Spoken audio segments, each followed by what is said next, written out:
black of the whale blends in with the dark depths of the ocean.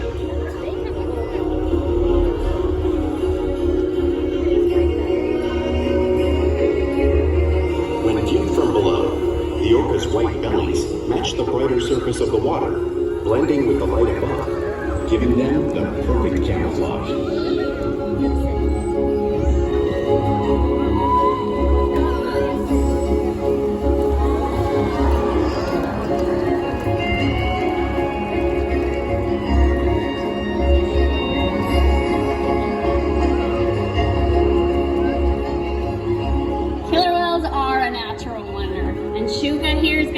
Show you some of their physical characteristics.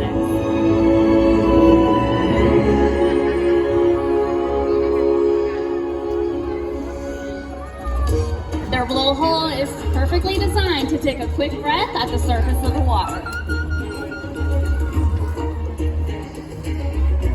Even the location of their eyes work to their advantage. It looks like the eyes are located in the white patches, but that's a visual distraction. The eyes are actually located in the black area in front of each patch, camouflage from thrashing prey.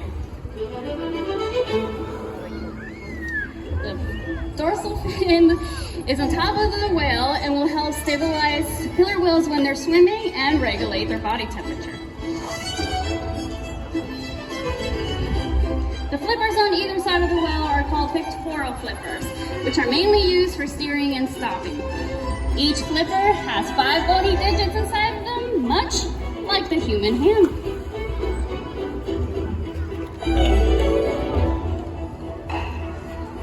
And the lobes on either side of the tail are called flukes. The tail fluke are the killer whale's main engine, propelling them up to 30 miles per hour. And they swim the fastest and use the most power when they're propelling their nearly 10,000 pound bodies up and out of the water.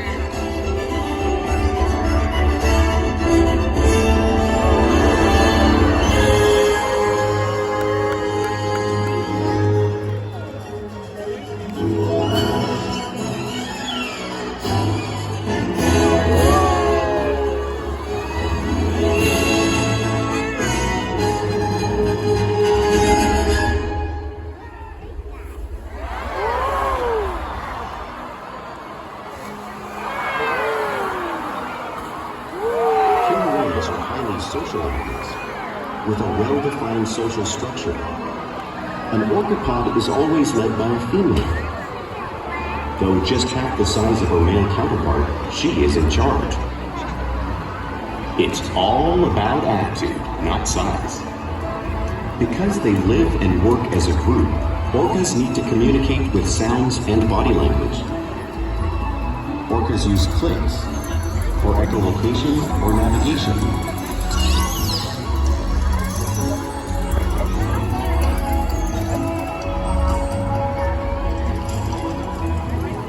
Whistles to socialize in the pond, and calls for group coordination and hunting.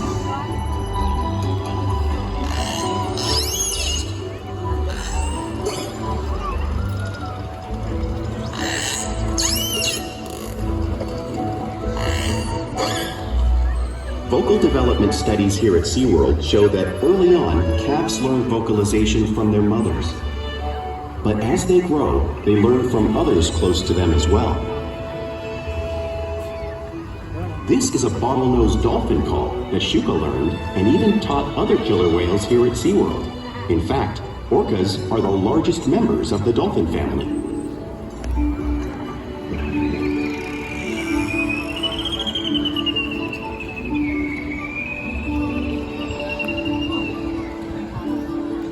Whales here and in the wild use vocalization to communicate all the time. Like all animals, killer whales use body language as part of their communication. Pectoral slabs are used to show dominance or get attention. For example, a mother may use a pec slab to get her calf's attention.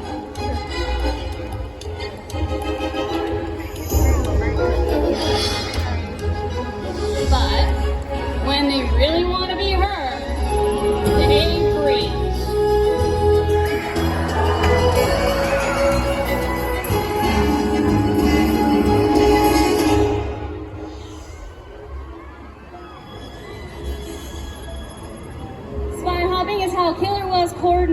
get a view of their surroundings when they hunt.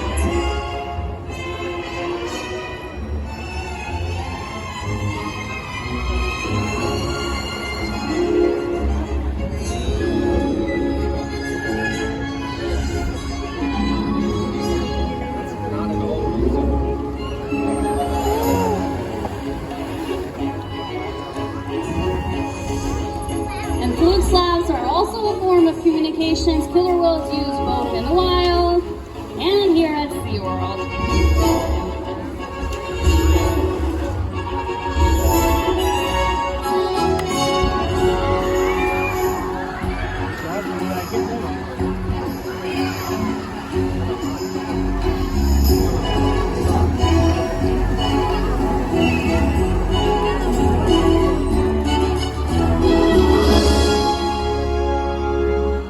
Killer whales are good communicators, so it's no wonder that they're on top of the ocean's food chain.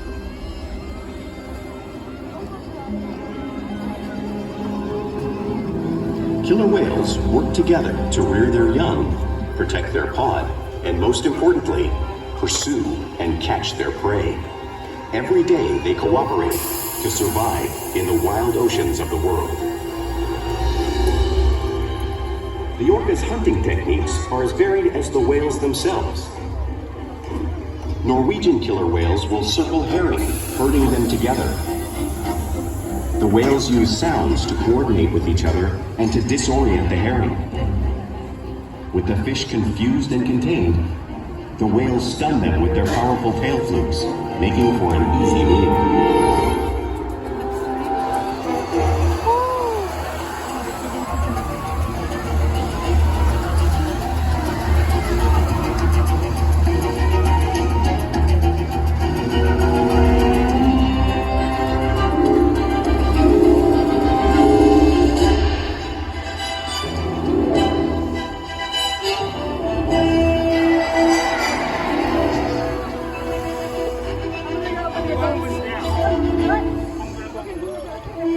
Whales from the southern hemisphere will capture sea lions by pulling them right off the beach. Here's that very similar behavior and movement right in front of us.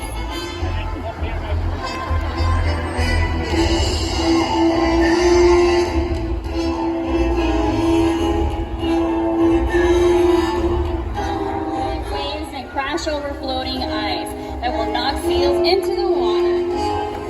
Watch that same wave-making technique, demonstrating one of many complex and impressive hunting abilities killer whales have developed around the world.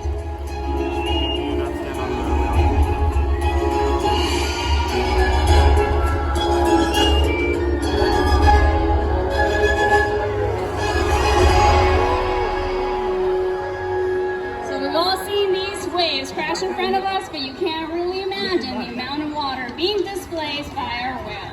I do have some brave volunteers that are going to show all of us what it's like to feel the power of the wave.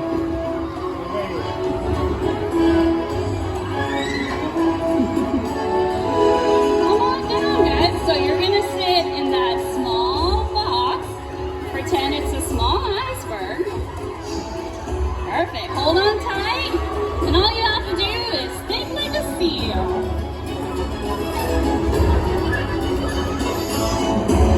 All right, get ready.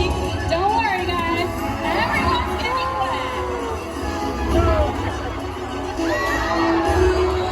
Good job.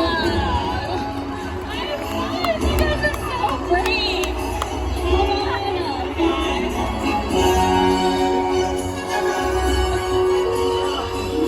Good job. Yeah, you can go back to your parents. So because killer whales are found in every part of the ocean, it's no wonder that they eat all kinds of prey, including other whales. That blue whale on the screen is the largest animal on Earth. It is 5 times longer and 50 times heavier than the killer whales. So, how does a killer whale, this size, eat an animal that size? Well, it's all because killer whales are the ultimate team players.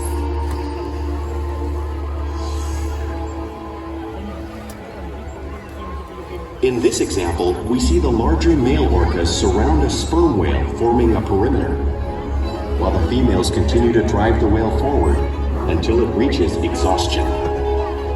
The calves then move in to join the adults in the group.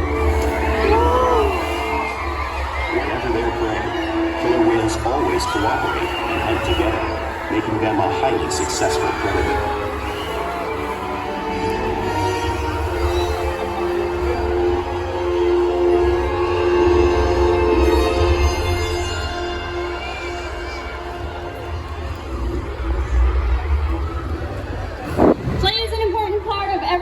For killer whales is how they teach young whales to hunt and practice their skills as they grow.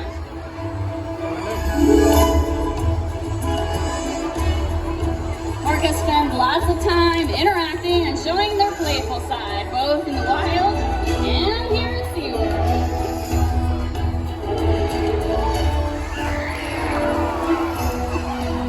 Orcasing is when the whales will swim fast at the surface, breaking out of the water briefly.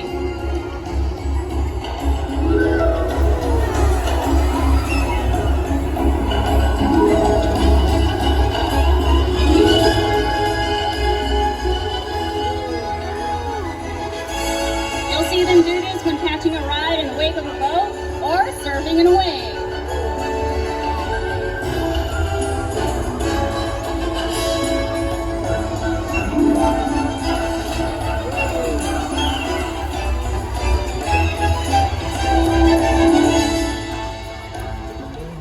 Killer whales like to be touched, and they will rub their bellies on rocks whenever they can.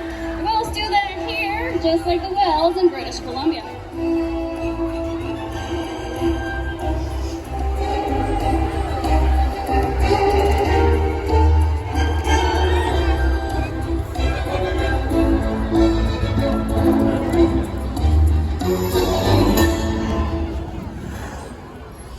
You'll also see killer whales imitate each other in the wild. We see it here at SeaWorld all the time. The whales are constantly mimicking and learning from each other.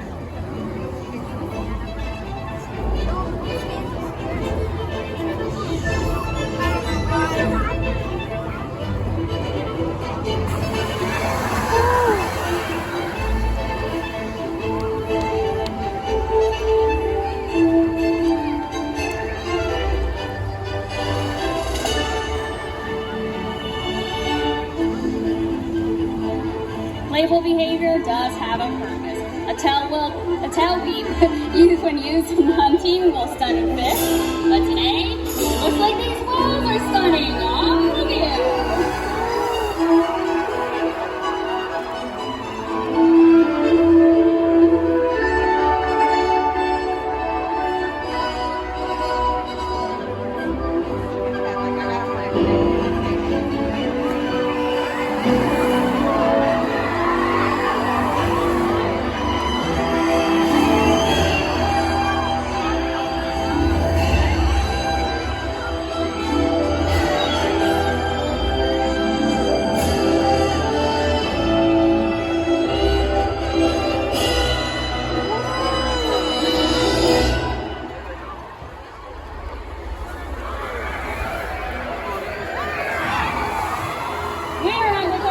All day, every day, which allows us to share trusted relationships and provide optimal health care, research, and quality of life. The whales here take an active role in their own health and well-being. For example, they can present us their tail flukes, which is very useful when obtaining a blood sample.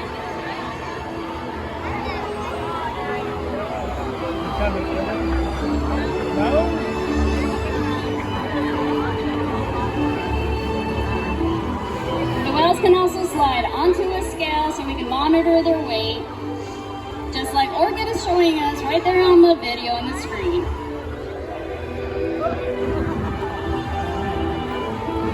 We can even obtain breath samples from the bull, all because of the trusted relationship we have built day after day here at SeaWorld.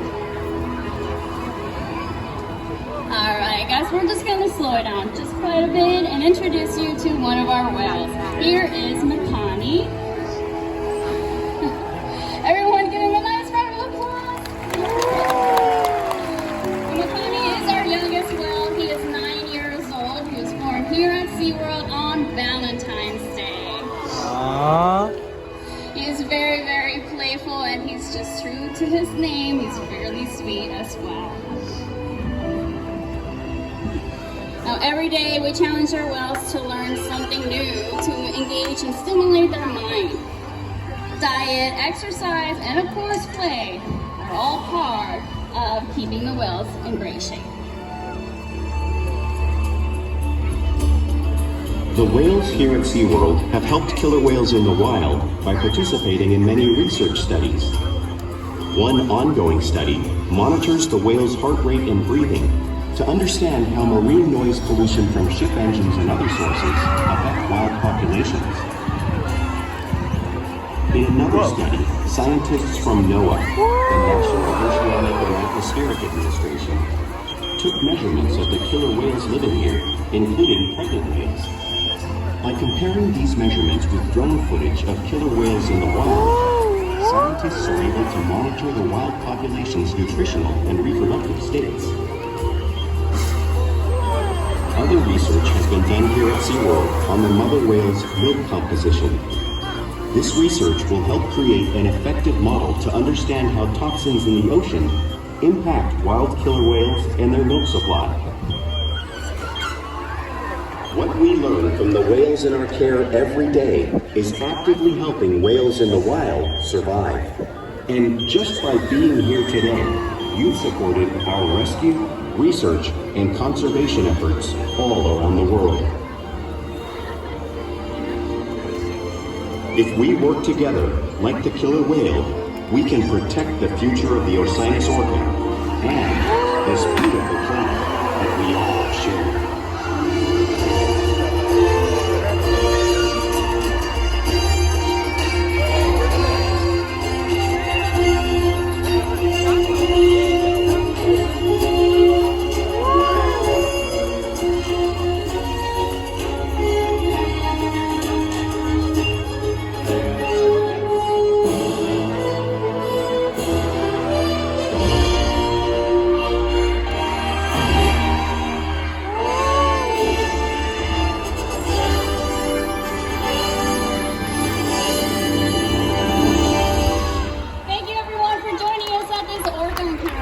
Hope you gain great appreciation for these amazing animals.